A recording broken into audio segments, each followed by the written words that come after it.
কি জানো তো, আজকে মার্কেটে গেছিলাম ফিশ কিনবো বলে। তো ফিশের সঙ্গে সঙ্গে এমন কিছু জিনিস দেখতে পেলাম যেটাতে আমার মন তো একদম ভরে গেল। ভাবলাম এটাকে ছেড়ে আর যাওয়া যাবে না, একে ধরে বেঁধে বাড়ি নিয়ে যেতে হবে। আমার বর তো ভীষণ নারাজ, খেতে চায় না আর পছন্দও করে না। বললাম আমি তো খাবই, আমার সঙ্গে সঙ্গে আমার ছোটো কন্যারও ভীষণ পছন্দের এবং আমার ছোটো বোনের। তো ছোটো বোনকে তো ওখান থেকেই বলে দিলাম। আর এদিকে বাড়িতে নিয়ে এসে ভালো করে ধুয়ে পরিষ্কার করে সর্ষের তেলে আলু ডুমুডুমু করে ভেজে নিলাম, 5 ফোড়ন, হলুদ আর দিয়ে দিলাম কাঁকড়াগুলো। এবার বেশ ভালো করে একটু নাড়িয়ে নেব। তারপরে একটা পেঁয়াজ কুচি করে নিয়েছি, সেটা দেব। একটা টমেটো 4 ভাগ করে নিয়েছি, সেটাও দেব। তারপরে বেশ কিছুক্ষণ নাড়ার পর দিলাম কাশ্মীরি লঙ্কা পাউডার, দিয়ে দিলাম লবণ, সামান্য চিনি।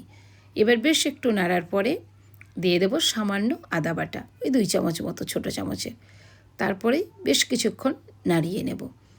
নাড়ার পর একটা পেস্ট বানিয়ে নিয়েছি, পেস্ট মশলা, যাতে একটা টমেটো, একটা পেঁয়াজ, সামান্য রসুন আর ছিল গোটা জিরা, গোটা সরিষা 1 চামচ করে, সেটা দিলাম। তার সঙ্গে 2 চামচ মতো গরম মশলা।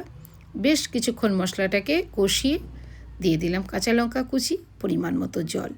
এবার বেশ ভালো করে ফুটিয়ে মাখা মাখা হতেই নামিয়ে নেব। গরম গরম ভাতের সঙ্গে যা লাগবে না, দারুণ।